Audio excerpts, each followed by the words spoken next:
And welcome once again to 7-8, a West Coast Swing podcast. I'm your host, Zotha Mayer, and we are joined once again by Sherry Lead. Okay, welcome. Oh, And hey. Go ahead, yeah, sorry. no, it's good. It's good. And today I think we are focusing on like the Me. beginning. Yes, always. Focusing on the idea of like beginning, like how to start our competition journey. Yes. And so you had mentioned in a previous podcast that having been in the competition world for quite a while, you forget what it's like to be a newcomer. And I'd argue that even because you told us that you were a ballroom dancer before and competitor. So Mhm. even as a newcomer to the competition world in West Coast Swing, you really weren't a newcomer. Yeah, no, it's been a very long time since I've been a newcomer with anything regarding dance, and so there's a lot of things that your questions that happen. It's like you just do it, yeah, and so Do you know how scary it is? Do you have uh any idea how freaking scary this is? uh yeah, I mean, like when I'm ready to perform my classic routine in front of like 10,000 people, it's very scary. Yeah. Right. I would bet that's a little more scary for some of us are basically walking off the street and signing up even at the newcomer level, which is basically um can I say this? Because you kind of said that anybody could just jump in, even if they just Yep. walked off the street and compete. Mm-hmm. So even with that very low bar criteria, Mm-hmm. it's freaking scary. No, yeah, I know. Yeah. How do I say this? To me, it's kind of like asking somebody out. Like if you haven't ever done it before, or if you're like a kid and you like the person, it's like the scariest thing in the world. But once you kind of get experience and once you understand the idea of rejection, okay, then it's not really a big deal. But yeah, I totally like the new thing, going out there performing in front of everybody, never doing this before. Like you're putting yourself in a situation where people are just judging you whether you dance well enough, and then if you do, you can move on. If you don't, then go away. Well, now Um, I'm more scared. Okay, but it's just basically we're just basically getting together and partying. That's it. So it's like I do understand how scary it is. Yeah. Yeah, because it's scary. Because also these dance competitions called Jack and Jill's, and I had never even heard of a Jack and Jill competition until meeting you and seeing what you were doing, and I Hmm. watching Instagram and everything. So you don't Yeah. even it's not even just going in there alone, which one could be scary, is scary. Hmm. Two, you don't know who your partner is when you go to those Jack and Jills. And that's like super scary because on one hand, as a new person, you're like, oh, I don't want to mess this up for myself, but I also don't want to mess this up for this person that is so lucky to be paired with me. Correct. Yeah. There's like a little bit of pressure that we both have to do well, and you don't want to disappoint the other person. Certainly.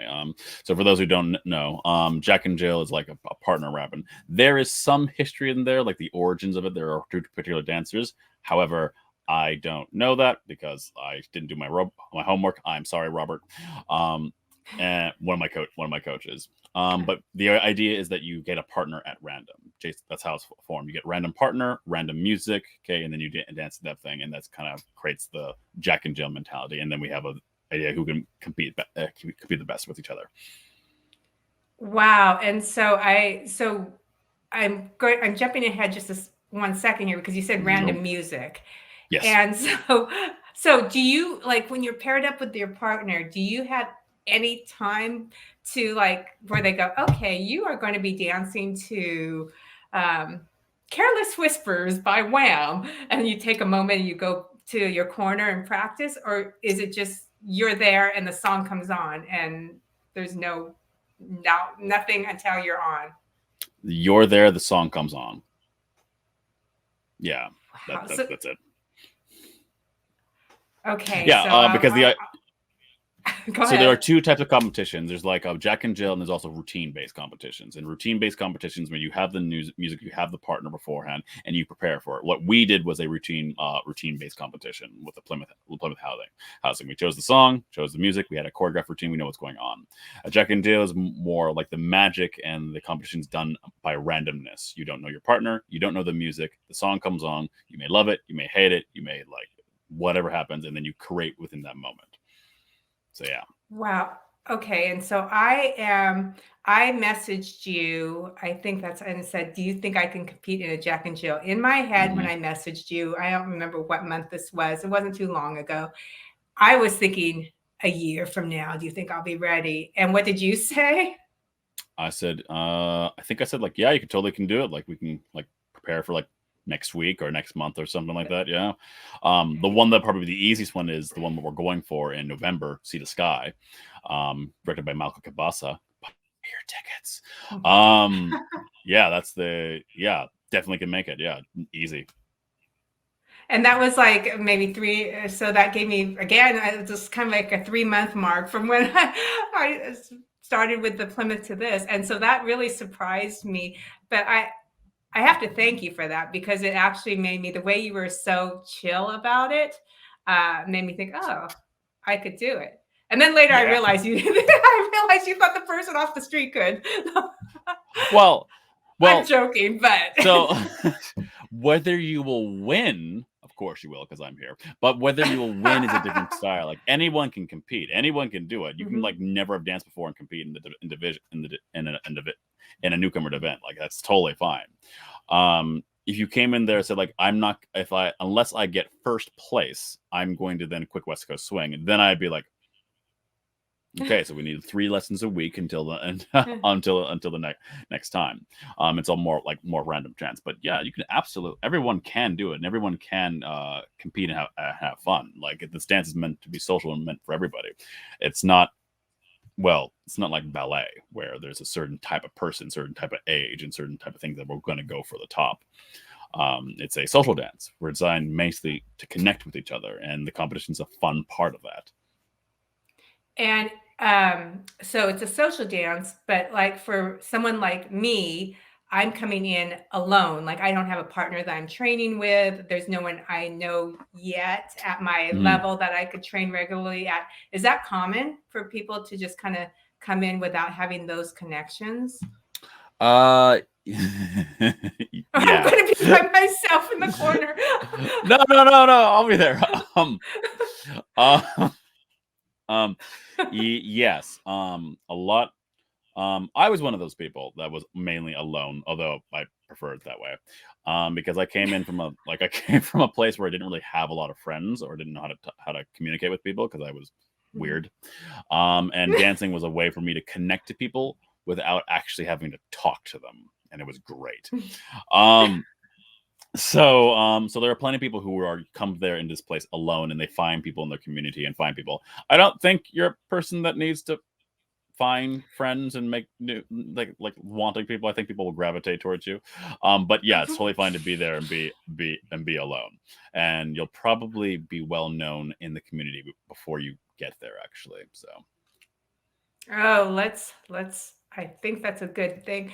But you know, it is interesting because if somebody's starting this journey alone and it wasn't something that I thought I could do, and actually I would have never walked in or tried to, but for our experience with Plymouth Housing, I would have never walked into a dance studio before. But the first social, so there's my understanding is there's kind of 3 ways to train: private lessons, group lessons, although group lessons are really hard to kind of learn, I found, especially at the beginner level, because there's other beginners, right? Yeah, it depends upon the teacher, but yeah.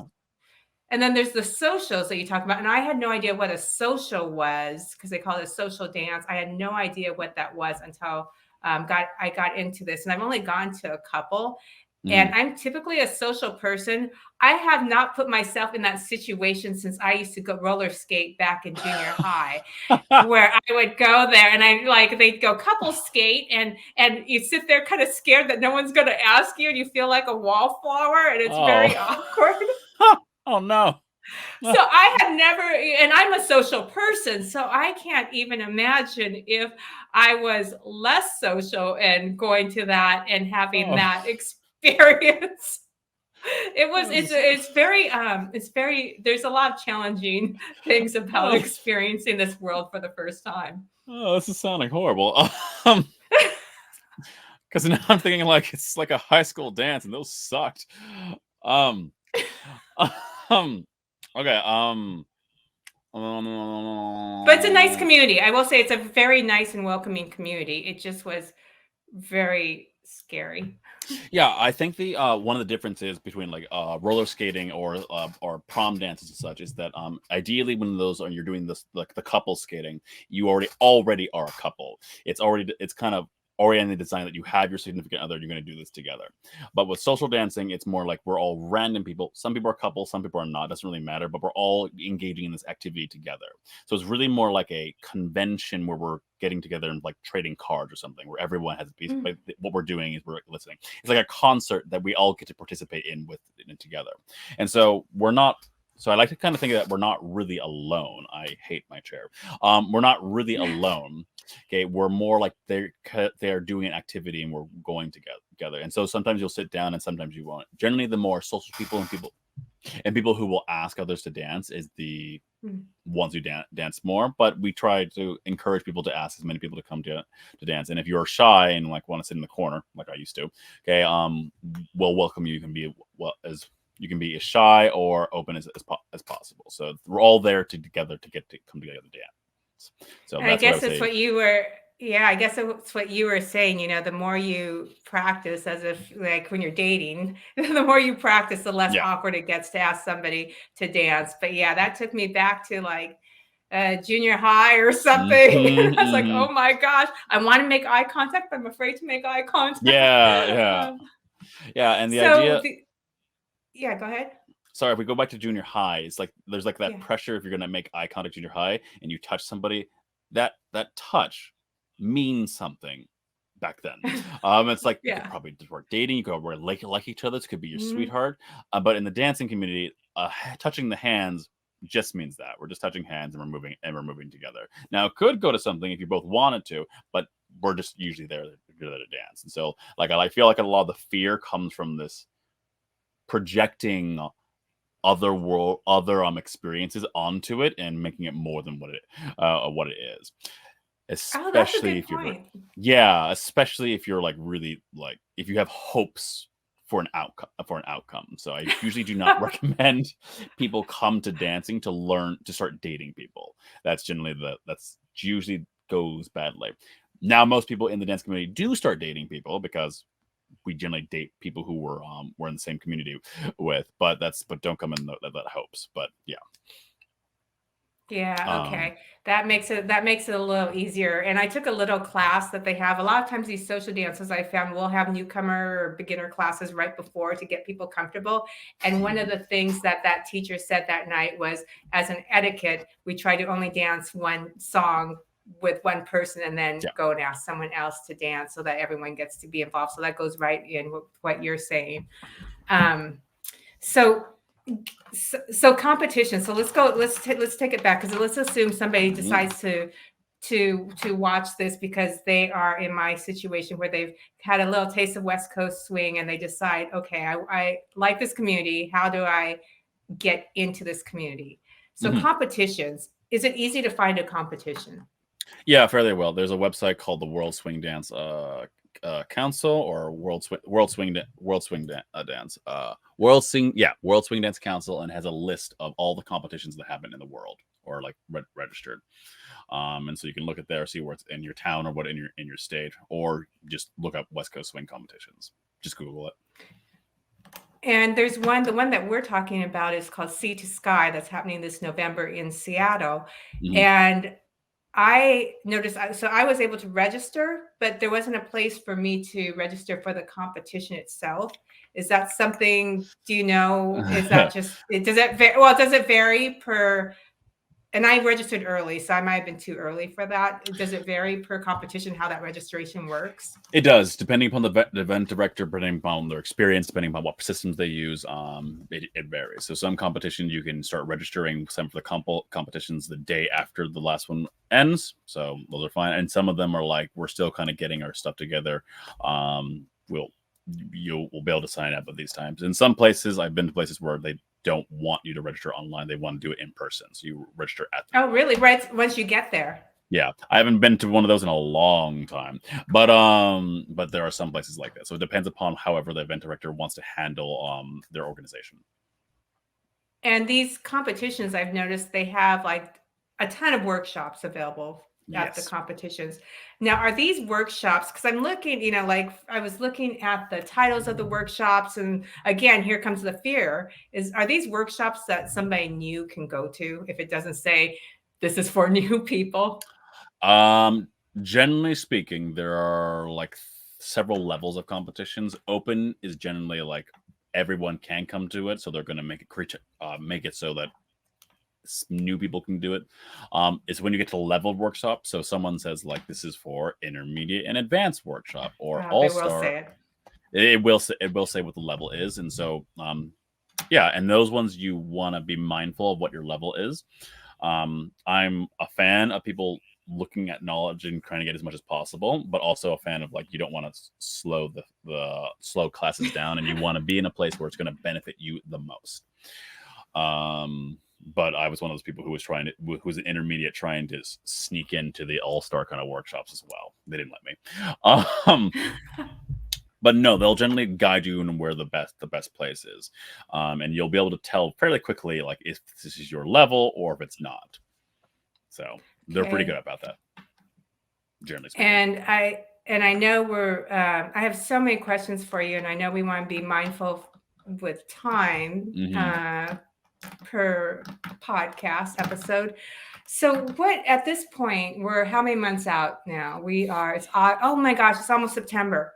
Yes. I only have how much time? I have less than 2.5 months. I have less than 2.5 months or 2.5. Well, September, October, and then November. So we're halfway through.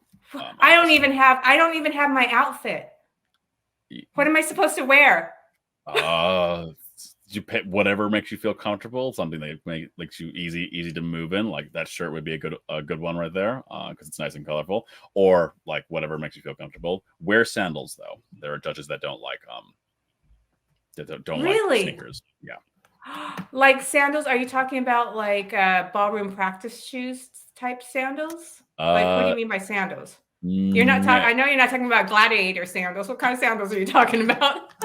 Oh, there's this type of dance shoe, which I can put in the link that mostly follows kind of use. Like I think it's a 1/2 inch of heel or an inch and a half heel, designed to be grounded. It's the traditional West Coast swing shoe, for following. But if you don't want to wear it, you can also wear your very cool Fuegos that you have.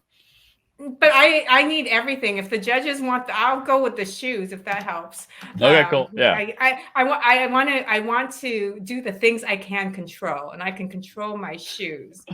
So I had no idea that there were specific like sandals for West Coast swing. So we'll go over the kind of the wardrobe. You generally want to wear something that kind of flatters you, that's I would say casually formal. That it looks impressive, but you're not into a whole suit and nine yards. Generally speaking, casually formal. Formal. That's different than business casual. Correct. Casually formal. Yeah. So like which is different than colorful black tie, which is different than casually formal. You're now getting to categories that I don't. I suit and drab. And casually formal. That's a new one for me. Okay, casually. Yeah, more like something that you would wear for a date. Okay, but a casually formal date. Yeah, casually formal, but not like we're going to the opera type of thing, unless. Yeah. So something like you're trying, but you're not trying too hard. Exactly. You don't want to appear like you're trying to get attention, but you're getting attention. So yeah, usually a nice top, colorful top. Okay. Most of the advanced dancers just start wearing black after a while because we're cool, and also fits with everything. Yeah, you just want to look presentable, like you care a little bit. In my day, I used to kind of always wear a button-up shirt, okay, a vest, and nice purple slacks. And then as I progressed more in my West Coast swing, I stopped caring about that as much, or more. I felt that my dancing would look better like in t-shirts and in hoodies, and I danced better in that dance. And so I was representing my dance in my form. So, but when you start off with just comfortable, nice, yeah, form fitting, make sure you can move in it. Don't wear a miniskirt for West Coast swing competition, or if you do, make sure that you can move properly and show the movements and not show the other stuff. Yeah, generally we frown upon that. Okay. Well, I'm curious about the shoes now, so you'll have to put that in the show notes because you know me by now. You know how concerned I've been about shoes. Yeah, that was the worst thing about our routine was the shoes. Yeah, I hated my shoes. I really hated my shoes. But yeah. Okay, well, I can't wait to ask you more after, now that we're gone past the close. Now we can I could talk to you about like the technical things and what it takes to prepare and where we need to go from here. Because we have less than 2.5 months. Yeah, like we have to hustle. Not hustle, but work hard. And I'm out of town most of September, by the way, but we'll deal with that. Yeah. Oh, so we really have like a month. Okay.